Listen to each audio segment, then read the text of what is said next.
Good morning.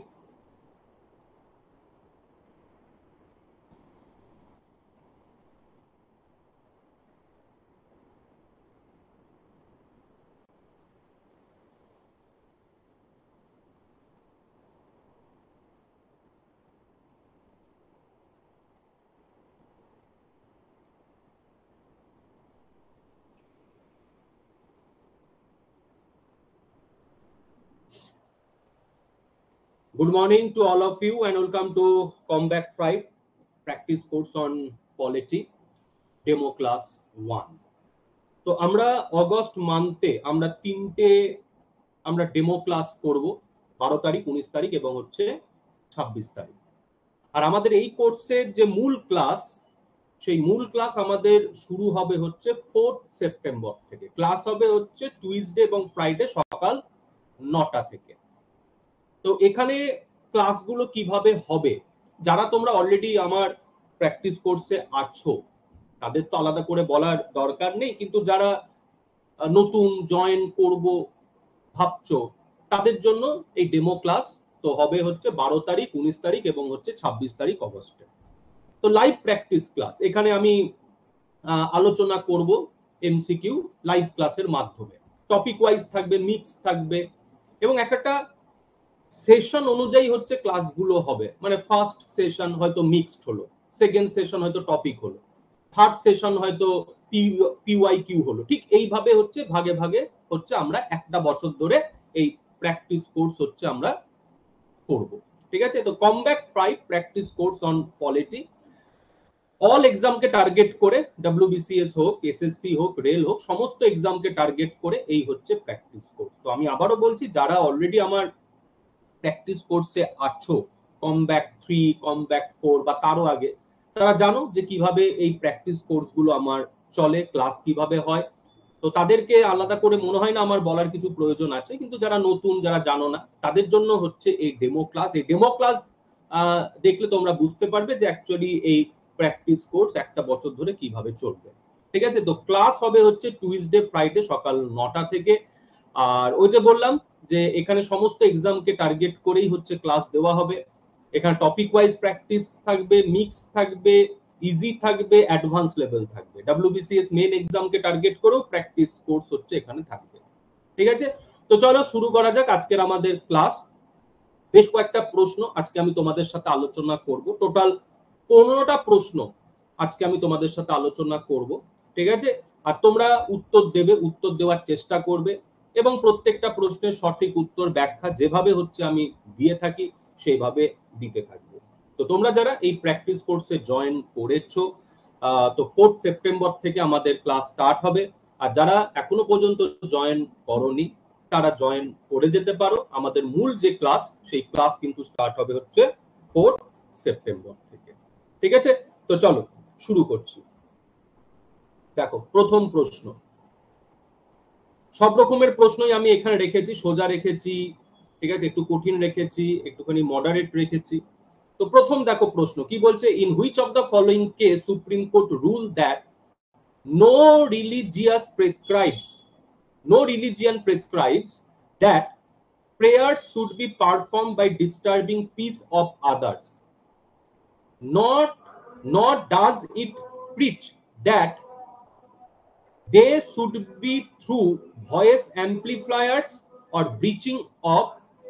or beating of drums.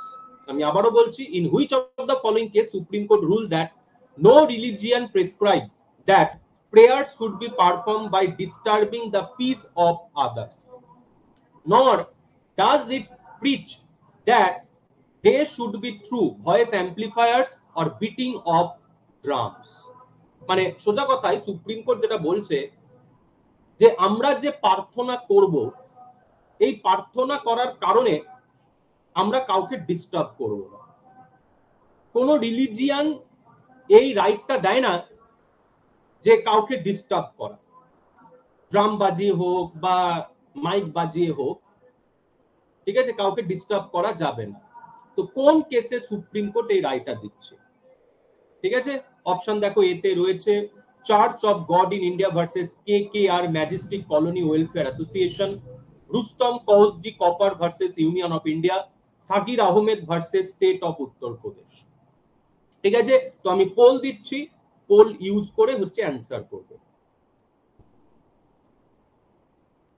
কোন religion এই অধিকার দেয় না যে প্রেয়ারের মাধ্যমে অন্য কাউকে ডিস্টার্ব করা।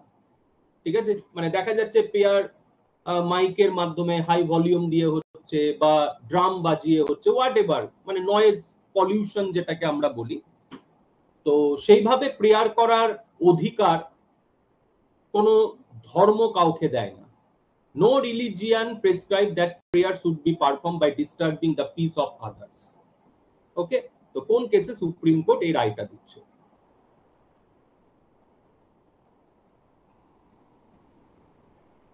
বাহ, তো এখানে সঠিক যেটা উত্তর, সেই উত্তরটা হবে হচ্ছে এ।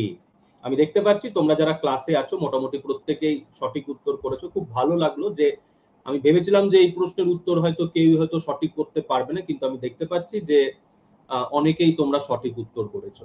তো church of God in India versus K K R majestic colony welfare association, যেখানে সুপ্রিম কোর্ট এই মন্তব্য করছে, এই রায়টা দিচ্ছে যে no religion prescribe that prayer should be perform by disturbing of peace of others, মানে কাউরির ক্ষতি না করে তোমাকে তোমার যে প্রেয়ার বা প্রার্থনা সেটা করতে হবে। ঠিক আছে, চলো। এই যা, সরি এখানে একটুখানি মিস্টেক হয়ে গেছে। ঠিক আছে, এখানে একটু মিস্টেক হয়ে গেছে। তো ঠিক আছে, চলো এই দুটো অপশনের মধ্যে একটা বেছে নাও। এখানে আমি আর নতুন করে কোনো অপশন ক্রিয়েট করছি না। ঠিক আছে, এই দুটো অপশনের মধ্যেই বেছে নাও। Article 17 has been implemented by, Article 17 has been implemented by the Protection of Civil Rights Act, the Domestic Violence Act. ঠিক আছে, আচ্ছা সি তে একটা অপশন দেওয়া যেতেই পারে, আমি সি হিসাবে একটা অপশন দিচ্ছি, দ্যাট ইজ বোথ। ঠিক আছে, সি তে আমি একটা অপশন দিচ্ছি, that is both.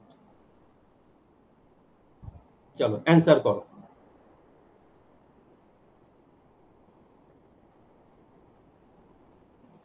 Article 17 has been implemented by the Protection of Civil Rights Act, the Domestic Violence Act, and C হচ্ছে both.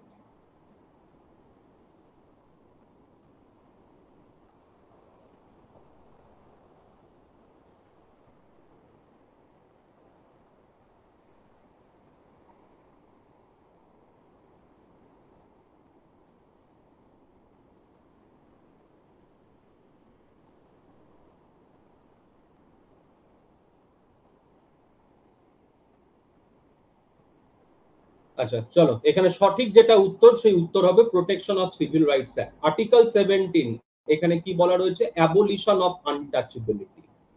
আনটাচেবিলিটিকে অ্যাবলিশ করা হয়েছে, আনটাচেবিলিটির সমস্ত ধরনের যে আচরণ বা ব্যবহার সেটাকেও অ্যাবলিশ করা হয়েছে।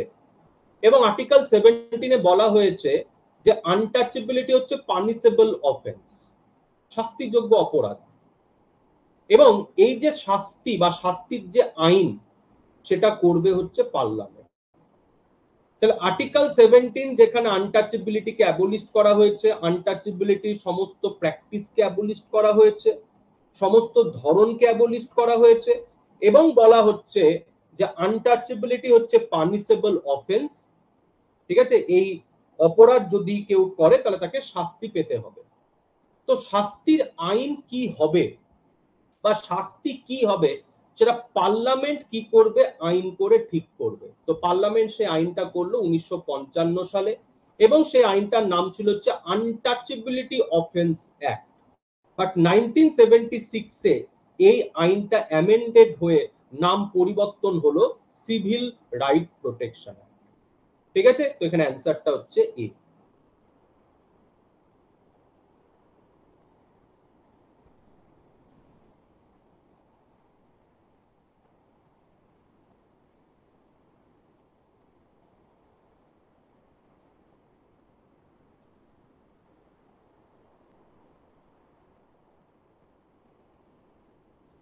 দেখো 3 নম্বর প্রশ্ন, তিনটে স্টেটমেন্ট আছে।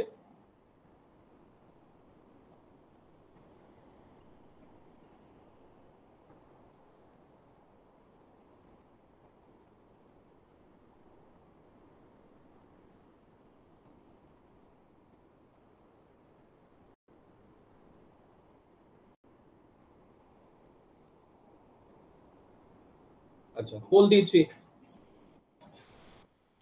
Combat practice course on Indian polity, যার ক্লাস আমাদের শুরু হচ্ছে 4 সেপ্টেম্বর থেকে।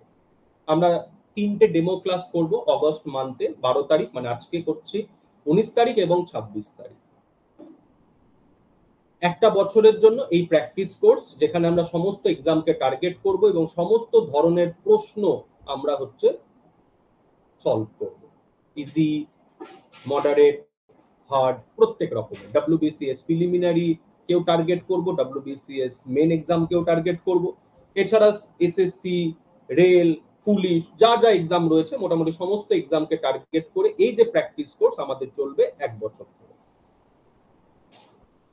আচ্ছা চলো, তো এখানে সঠিক যেটা উত্তর কি বলেছে, which of the following statement is incorrect. Incorrect বলেছে, is incorrect. Constitution operate as a fundamental law, ঠিকই আছে, constitution is a fundamental law, দেশের সুপ্রিম ল, কনস্টিটিউশনের উপর কেউ নেই, দেশের যাবতীয় নিয়ম কানুন, আইন কানুন সমস্তটাই কি হয়, সংবিধানকে মেনে হয়, সুপ্রিমেসি অফ কনস্টিটিউশন, কারণ কনস্টিটিউশন হচ্ছে আমাদের দেশের fundamental law, basic law. Government organs owe their origin to the constitution, আজকে পার্লামেন্ট বলো, কাউন্সিল অফ মিনিস্টার বলো, সুপ্রিম কোর্ট বলো, all are created by constitution, তাই না? তাহলে government and government organs both are all are created by constitutions, তো বিটাও ঠিক আছে। Union parliament and state legislature are not sovereign, একদম ঠিক। ভারতবর্ষে সভারেন পাওয়ার কার হাতে, ভারতের জনগণের হাতে, পপুলার সভারেন্টি।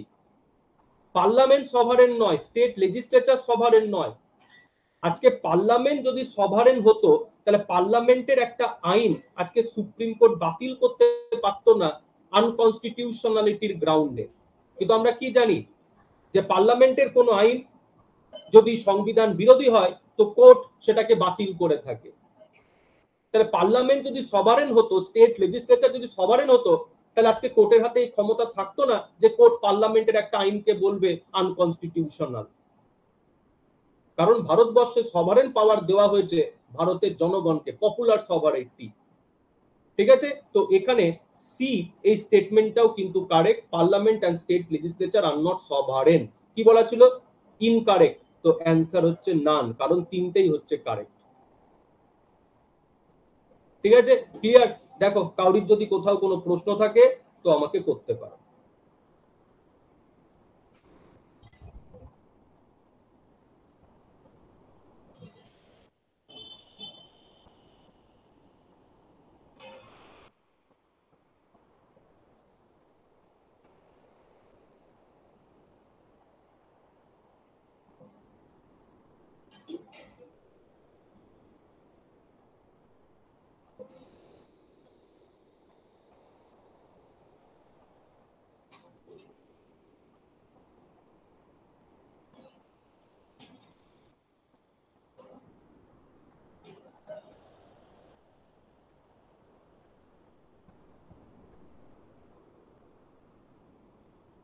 আচ্ছা বল দিলাম।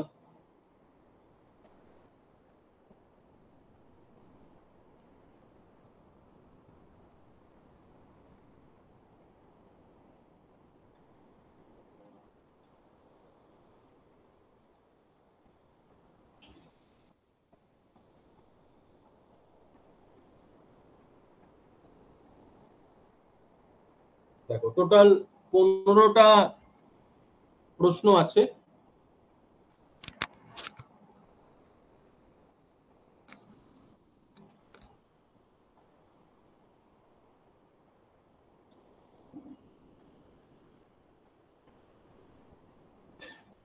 আচ্ছা চলো, তো এখানে সঠিক যেটা উত্তর সেই উত্তর হবে হচ্ছে C. Why fundamental rights in our constitution? Why directive principle in our constitution? ধরো আমরা এটা বুঝতে পারছি যে ফান্ডামেন্টাল রাইটের স্কোপ কি, what is the scope of fundamental right, what is the scope of directive principal. তো প্রিয়াম্বল যেখানে কি বলা রয়েছে, ভারতের প্রত্যেকটা মানুষের জন্য জাস্টিস, লিবার্টি এবং ইকুয়ালিটি কি করতে হবে, সিকিউর করতে হবে। তাহলে ফান্ডামেন্টাল রাইট আমাদের কি সিকিউর করছে? আমাদের লিবার্টি, আমাদের ইকুয়ালিটি। ডিরেক্টিভ প্রিন্সিপাল, যার মাধ্যমে আমরা সোশ্যাল, ইকোনমিক এবং পলিটিক্যাল জাস্টিস আমরা সিকিউর করতে পারি। এমন একটা সামাজিক ব্যবস্থা আমরা গড়ে তুলতে পারি যেখানে প্রত্যেকটা মানুষের জন্য কি থাকবে, social, economic and political justice, এবং ভারত একটা জনকল্যাণকর রাষ্ট্রে কি হবে, পরিণত হবে, এমন এক সমাজ ব্যবস্থা। তাহলে আমাদের সংবিধানের লক্ষ্য কি? ভারতের প্রত্যেকটা মানুষকে সোশ্যাল, ইকোনমিক, পলিটিক্যাল জাস্টিস দেওয়া। তাহলে এর জন্য আমাদের কি পদক্ষেপ নেওয়া উচিত সেটা আমরা জানতে পারি ডিরেক্টিভ প্রিন্সিপাল থেকে। আমাদের সংবিধানের লক্ষ্য কি? ভারতের প্রত্যেকটা মানুষকে স্বাধীনতা এবং সমতা দেওয়া। তাহলে স্বাধীনতা এবং সমতা দেওয়ার জন্য কি অধিকার ভারতের প্রত্যেকটা নাগরিককে দেওয়া উচিত, এটা আমরা জানতে পারি কোথা থেকে? ফান্ডামেন্টাল রাইটস থেকে। তাহলে আজকে ফান্ডামেন্টাল রাইটের স্কোপ কি? ফান্ডামেন্টাল রাইটের উদ্দেশ্য কি? ডিরেক্টিভ প্রিন্সিপালের স্কোপ কি? তার উদ্দেশ্য কি? আমরা জানতে পারি প্রিয়াম্বল থেকে। কারণ প্রিয়াম্বল কি বলছে? যে এই সংবিধানের মাধ্যমে আমরা ভারতের প্রত্যেকটা মানুষের জন্য কি করব, সোশ্যাল, ইকোনমিক এবং তোমার জাস্টিস, লিবার্টি, ইকুয়ালিটি হচ্ছে আমরা সিকিউর করব। ওকে, তো এখানে অ্যান্সারটা হবে বোথ 1 and 2। ওকে,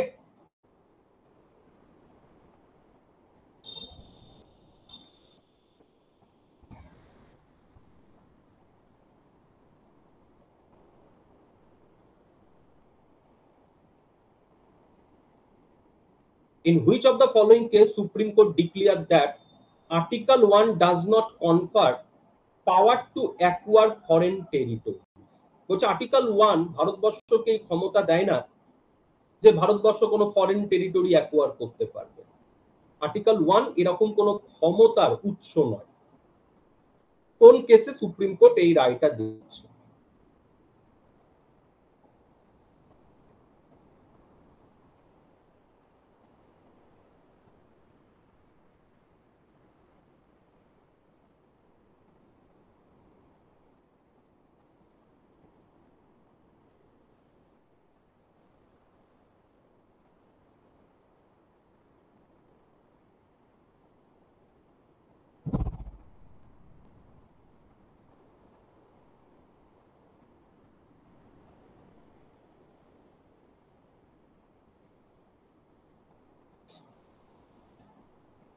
আচ্ছা, এখানে সঠিক উত্তর হবে হচ্ছে বেরুবাড়ি ইউনিয়ন কেস। আর্টিকেল 1 যেখানে দুটো বিষয় আমরা জানতে পারি। একটা বিষয় হচ্ছে, ফার্স্ট হচ্ছে আমাদের দেশের যে পলিটিক্যাল যে identity, India that is Bharat shall be union of state. আর সেকেন্ড আমরা জানতে পারি আমাদের দেশের হচ্ছে ভূখণ্ড। তো আমাদের দেশের যে ভূখণ্ড তার কম্পোজিশন কি বলা হচ্ছে? স্টেটস, ইউনিয়ন টেরিটরি আর হচ্ছে অ্যাকওয়ার্ড টেরিটরি। এই হচ্ছে আমাদের ভূখণ্ডের composition. Acquired territory, acquired territory মানে কি? যে ভারত যদি কোনো ভূখণ্ড দখল করে তো সেটাও ইন্ডিয়ান টেরিটরি হিসাবে বিবেচিত হবে। তাহলে স্বাভাবিক এখানে একটা প্রশ্ন চলে আসে, তাহলে আর্টিকেল 1 ভারতকে ফরেন টেরিটরি অ্যাকোয়ার করার ক্ষমতা দিচ্ছে? না, একদমই না। আর্টিকেল 1 জাস্ট এটাই বলছে যে ভারত যদি কোনো ফরেন টেরিটরি অ্যাকোয়ার করে তো সেটা ইন্ডিয়ান টেরিটরি হিসাবে বিবেচিত হবে। এর অর্থ এটা নয় যে আর্টিকেল 1 ভারতকে ক্ষমতা দিচ্ছে তুমি কোনো ফরেন টেরিটরি গিয়ে অ্যাকোয়ার করো। আর যদি আর্টিকেল 1 থেকে এরকম ক্ষমতা যদি ভারতবর্ষকে দেওয়া হয়ে থাকে তাহলে ভারত একটা ফরেন টেরিটরি কিভাবে অ্যাকোয়ার করবে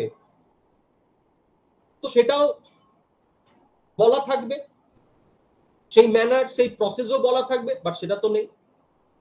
আজকে দেখো আর্টিকেল 3, এখানে তো স্পষ্টভাবে বলা রয়েছে formation of state, reorganisation of state, এবং তার প্রসেসও বলা রয়েছে, তার প্রসিডিওরও বলা রয়েছে যে কিভাবে আমরা স্টেট ফর্ম করতে পারবো, স্টেট রিঅর্গানাইজেশন করতে পারবো।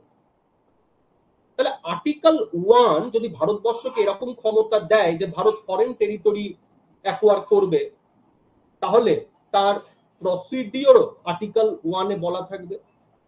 এবার বলি আর্টিকেল 1 কি।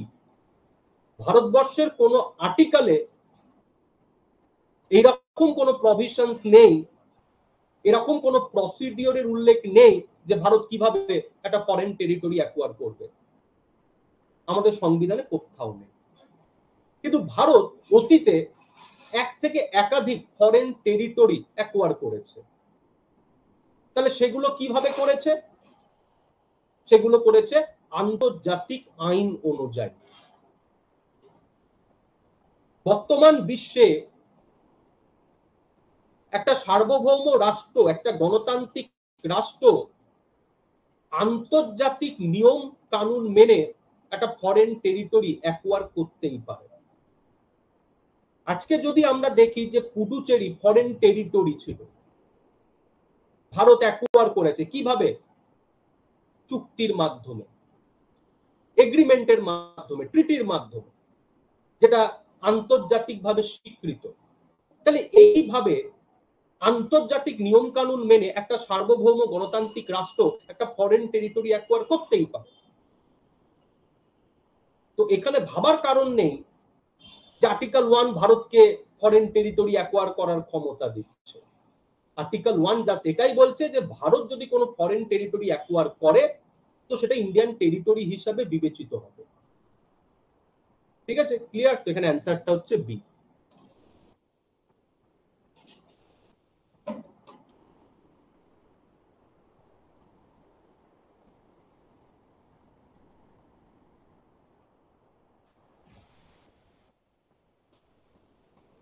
Uniform Civil Code of Uttarakhand Act 2024 officially came into force on।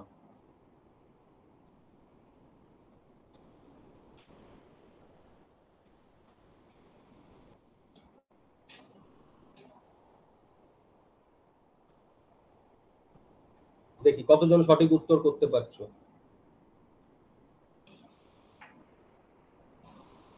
মানে কারেন্ট অ্যাফেয়ার্স থেকে প্রশ্ন।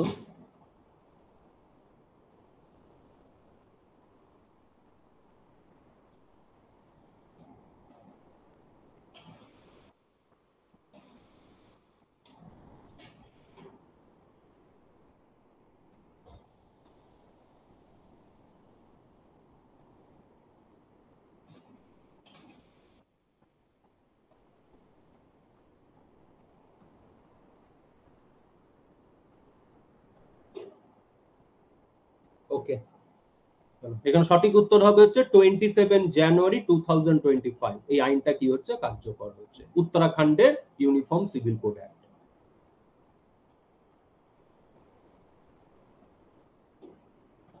চলো দেখো 7 নম্বর প্রশ্ন। সব রকমের প্রশ্ন আছে কিন্তু এখানে, সোজা আছে, মডারেট আছে, কঠিন আছে।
ওকে, চলো তো সঠিক উত্তর হবে হচ্ছে এখানে অল, এই সবগুলোই হচ্ছে কারেক্ট।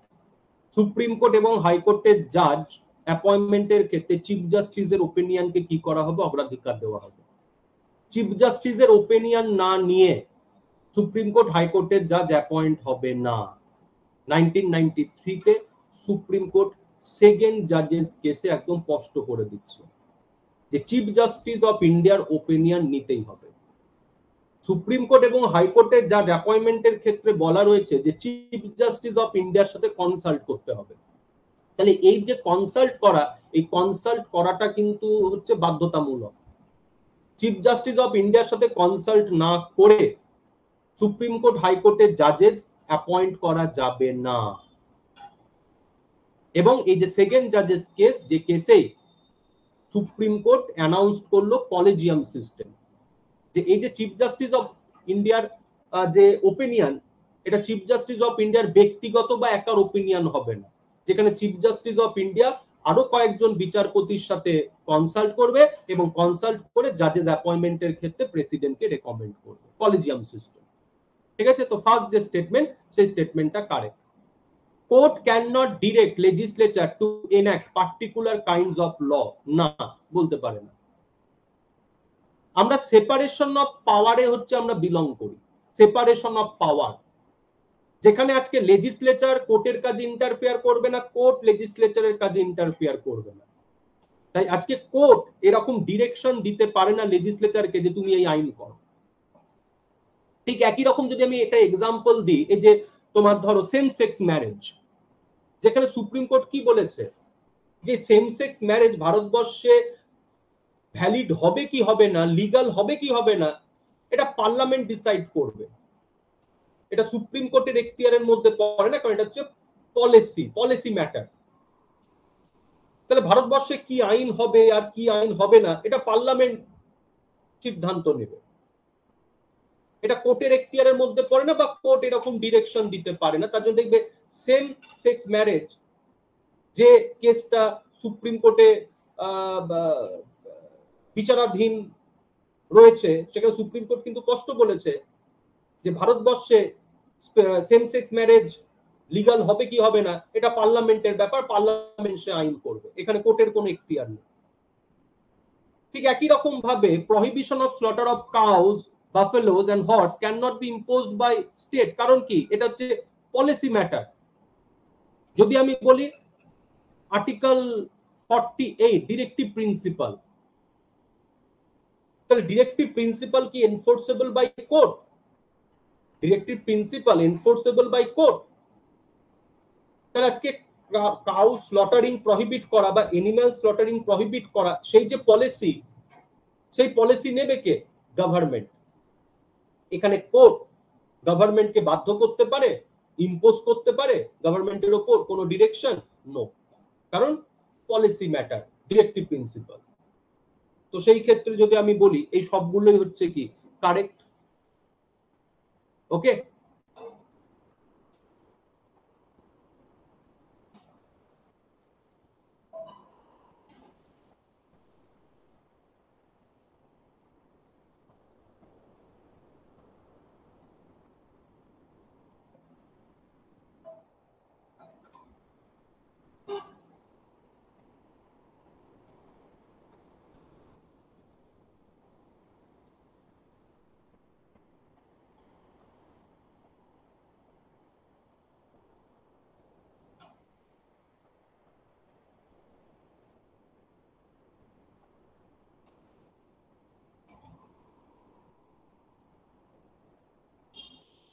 দেখো পোল দিলাম।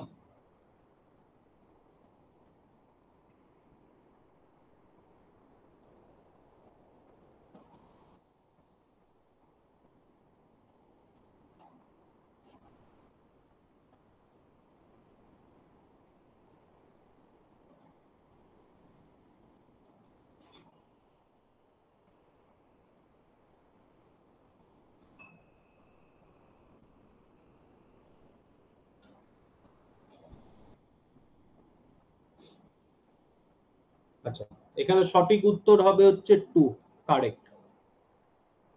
আন্তর্জাতিক আইন কোন রাষ্ট্রের উপর কোন বাধ্যবাধকতা আরোপ করে? করে না। রাষ্ট্রের আইন মানে যদি আমি এক্সাম্পল দিই, যে ধরো পার্লামেন্ট একটা আইন করেছে, পার্লামেন্ট একটা আইন করেছে, সেই আইন আমরা কিন্তু রেসপেক্ট করতে বা মেনে চলতে বাধ্য।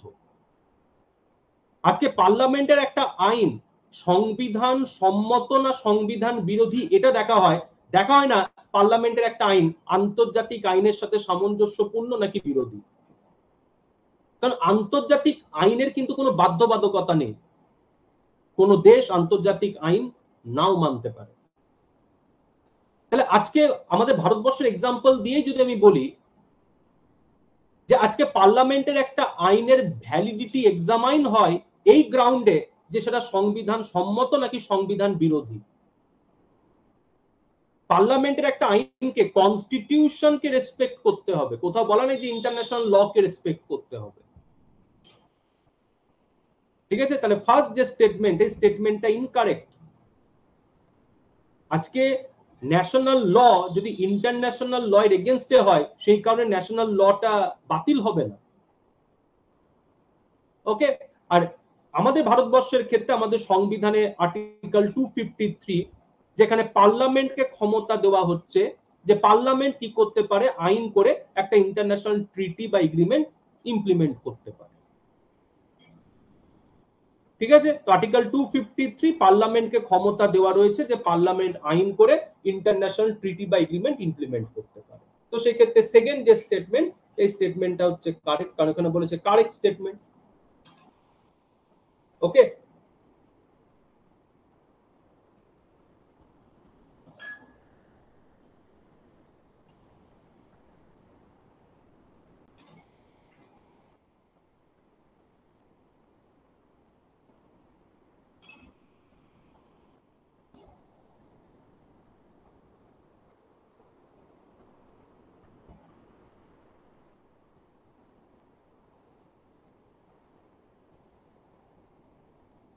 আন্তর্জাতিক আইন কোন রাষ্ট্রের উপর কোন বাধ্যবাধকতা আরোপ করে না। আমরা এটা বলতে পারি না যে বিশ্বের প্রত্যেকটা রাষ্ট্র সবসময় আন্তর্জাতিক নিয়ম কানুন মেনে চলছে, আমরা বলতে পারি এটা? আমরা কখনোই বলতে পারি না। ঠিক আছে, আন্তর্জাতিক আইন কানুন মেনে চলার সেইভাবে কোনো বাধ্যবাধকতা নেই, কোন রাষ্ট্র চাইলে মানতে পারে আবার নাও মানতে পারে। হ্যাঁ, কেন আমরা বলি আন্তর্জাতিক নিয়ম কানুন মেনে চলাটা উচিত? তার কারণ যাতে আন্তর্জাতিক শান্তি নিরাপত্তা নিশ্চিত হয়। ঠিক আছে, এই একটা বাধ্যবাধকতা বা এই একটা প্রয়োজনীয়তা।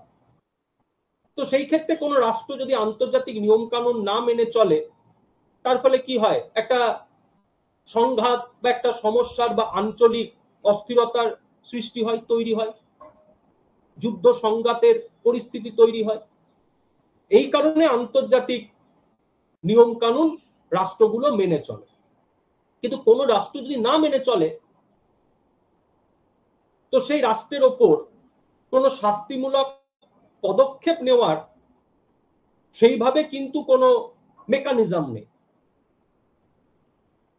হ্যাঁ, মেকানিজম নেই যদি বলো অবশ্যই আছে, সেক্ষেত্রে ইউনাইটেড নেশন সেই রাষ্ট্রের ওপর কোনো নিষেধাজ্ঞা, কোনো স্যাংশন, কোনো রেস্ট্রিকশন ইম্পোজ করতে পারে, এক্সেট্রা এক্সেট্রা। কিন্তু যদি আমরা বলি যে একটা মানে কি বলবো রাষ্ট্রীয় আইন মেনে চলার যে বাধ্যবাধকতা, আন্তর্জাতিক আইন মেনে চলার সেরকম কোনো বাধ্যবাধকতা নেই। সেই অর্থে যদি আমরা বলি সবসময় আন্তর্জাতিক আইনের থেকে আমরা রাষ্ট্রের আইনকে হচ্ছে আমরা সামনে রাখবো বা অগ্রাধিকার দেব। কখনো এরকম নয় যে আন্তর্জাতিক আইন রাষ্ট্রের যে আইন তার থেকে অগ্রাধিকার পাবে বা এগিয়ে থাকবে না। ঠিক আছে, চলো 9 নম্বর প্রশ্ন, এখানে সঠিক উত্তর হচ্ছে তামিলনাড়ু। তামিলনাড়ু হচ্ছে প্রথম state right two information act হচ্ছে তৈরি করেছিল, এনঅ্যাক্টেড।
ওকে, চলো এখানে সঠিক উত্তর হবে হচ্ছে সি, বোথ।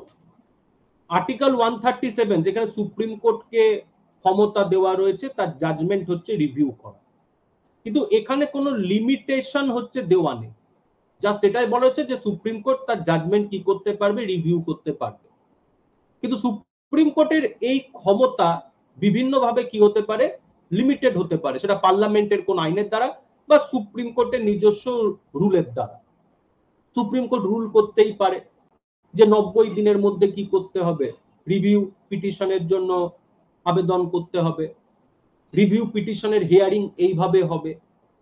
তাহলে এই যে নিয়ম কানুন গুলো, সেইগুলো আজকে পার্লামেন্টের আইনের দ্বারাও হতে পারে, আবার সুপ্রিম কোর্টের যে রুল সেই রুলের দ্বারাও তৈরি হতে পারে। বাট আর্টিকেল 137 থেকে কিন্তু কোনো লিমিটেশনের প্রভিশনস নেই, কিন্তু লিমিটেশন আনা যেতে পারে সেটা পার্লামেন্টের কোন আইনের দ্বারা বা সুপ্রিম কোর্টের নিজস্ব রুলস এর দ্বারা। ঠিক আছে, তো এখানে অ্যান্সারটা হবে হচ্ছে বোথ।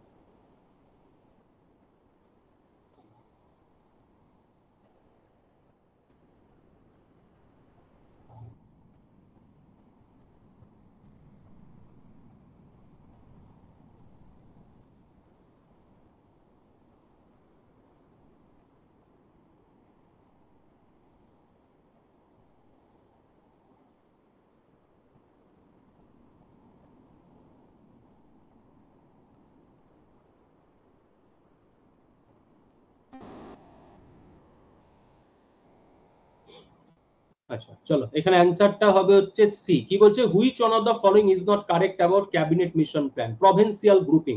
ক্যাবিনেট মিশনে রেকমেন্ড করা হয়েছিল যে প্রভিন্স গুলো কি করতে পারবে, নিজেদের মতো করে গ্রুপ তৈরি করতে পারবে এবং সেই গ্রুপের জন্য তারা লেজিসলেচার বা এক্সিকিউটিভেরও ব্যবস্থা করতে পারবে। Provincial grouping.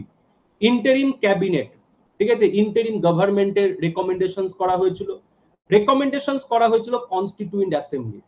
বাট পাকিস্তানের কিন্তু কোনো রেকমেন্ডেশন ক্যাবিনেট মিশনের প্রস্তাবে ছিল না, দেশ ভাগে পাকিস্তানে।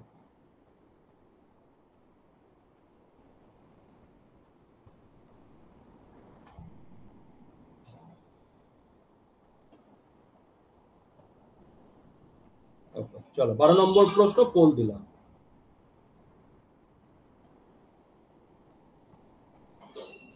টোটাল 15টা প্রশ্ন আছে।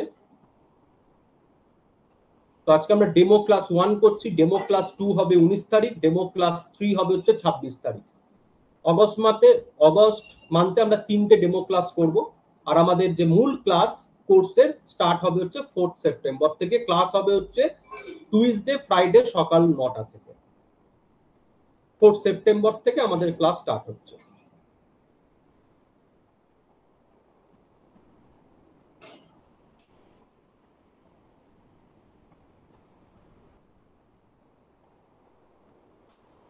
ওকে, সঠিক উত্তর হচ্ছে ক্যাবিনেট মিশন রেকমেন্ড করলো কি, কনস্টিটিউয়েন্ট অ্যাসেম্বলি। ওকে, চলো এইগুলো তো আর ব্যাখ্যা দেওয়ার মনে হয় না কোনো প্রয়োজন আছে। দেখো 13 নম্বর প্রশ্ন, কোশ্চেন নাম্বার 13।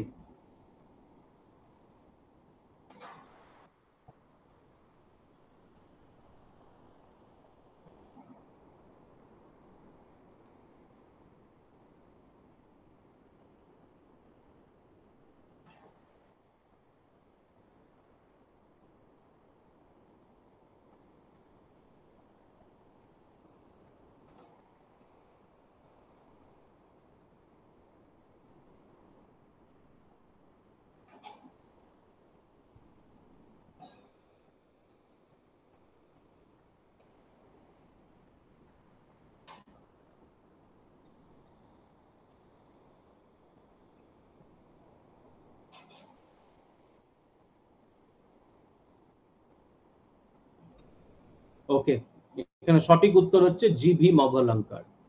1946 এ কনস্টিটিউয়েন্ট অ্যাসেম্বলি গঠন করা হলো। 1946 এ কনস্টিটিউয়েন্ট অ্যাসেম্বলি গঠন করা হলো ভারতের সংবিধান তৈরির জন্য। 1947 কনস্টিটিউয়েন্ট অ্যাসেম্বলিকে আর একটা দায়িত্ব দেওয়া হলো, সেই দায়িত্বটা হচ্ছে ল মেকিং।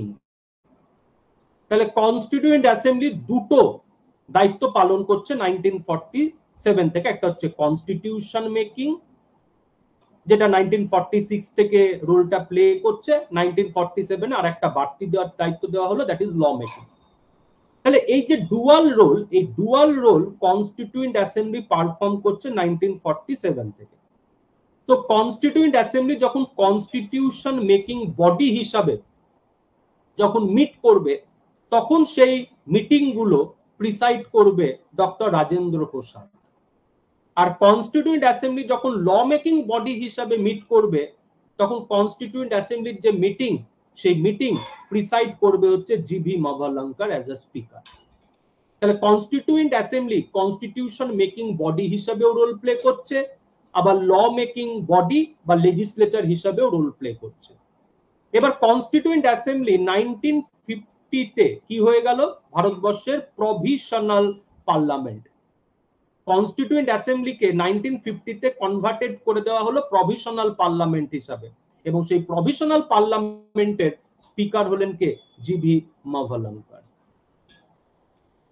ঠিক আছে? এমনকি 1952 পার্লামেন্টের নির্বাচন হয়ে যখন পার্লামেন্ট গঠন হচ্ছে, লোকসভা গঠন হচ্ছে, তখনও কিন্তু সেই লোকসভার ফার্স্ট ইলেক্টেড স্পিকার হয়েছিলেন জিভি মাভালাঙ্কার। ঠিক আছে, ক্লিয়ার? তো এখানে অ্যান্সারটা হচ্ছে বি। ওখানে দেখো বলেছে পার্লামেন্ট অফ ফ্রি ইন্ডিয়া।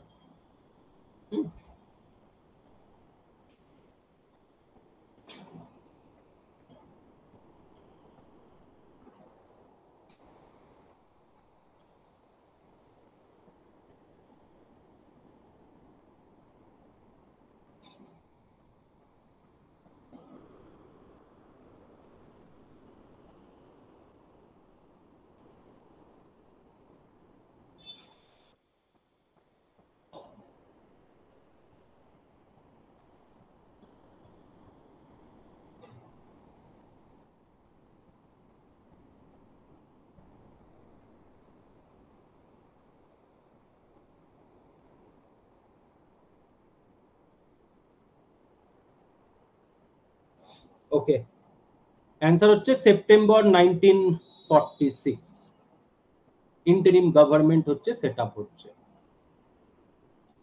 চলো লাস্ট প্রশ্ন আজকের আমাদের ক্লাসের।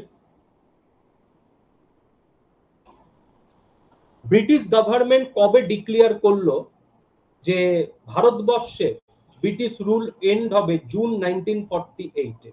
এই ঘোষণা ব্রিটিশ গভর্নমেন্ট কবে করেছিল? ঠিক আছে, যে ভারতবর্ষে ব্রিটিশ রুল এন্ড হবে জুন 1948, এই ঘোষণা ব্রিটিশ গভর্নমেন্ট কবে করেছিল?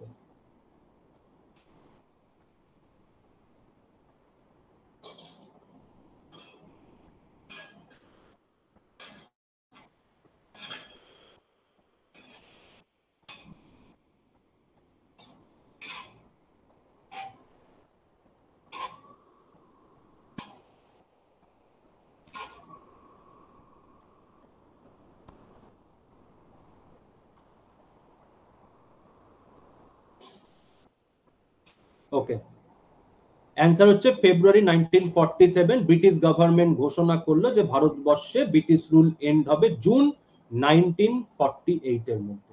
জুন 1948 এর পর ভারতবর্ষে ব্রিটিশ শাসন আর থাকবে না, ব্রিটিশ রুল এন্ড হবে। ঠিক আছে, ক্লিয়ার? তো এই ছিল আজকের আমাদের সেশন, আমাদের কমব্যাক 5 প্র্যাকটিস কোর্সের হচ্ছে ফার্স্ট ডেমো ক্লাস। আমি আবারও বলছি, এই কোর্সের আমাদের মূল ক্লাস স্টার্ট হচ্ছে 4 সেপ্টেম্বর থেকে, বাট অগস্ট মান্থে আমরা কয়েকটা ডেমো ক্লাস করব। আজকে একটা করলাম, আরো দুটো ডেমো ক্লাস আমরা করব হচ্ছে 19 তারিখ এবং হচ্ছে 26 তারিখ। আর মূল যে ক্লাস স্টার্ট হচ্ছে 4 সেপ্টেম্বর থেকে, সপ্তাহে 2 দিন করে ক্লাস হবে, টুইসডে ফ্রাইডে সকাল 9টা থেকে। সমস্ত এক্সামকে টার্গেট করা হবে, সমস্ত ধরনের প্রশ্ন হচ্ছে এখানে আমরা সলভ করব। ঠিক আছে, তো আজকের মতো ক্লাস আমি এখানেই এন্ড করছি। দেখা হবে তোমাদের সাথে আবার পরবর্তী ডেমো ক্লাসে 19 তারিখ ঠিক সকাল 9টায়। ভালো থাকো, সুস্থ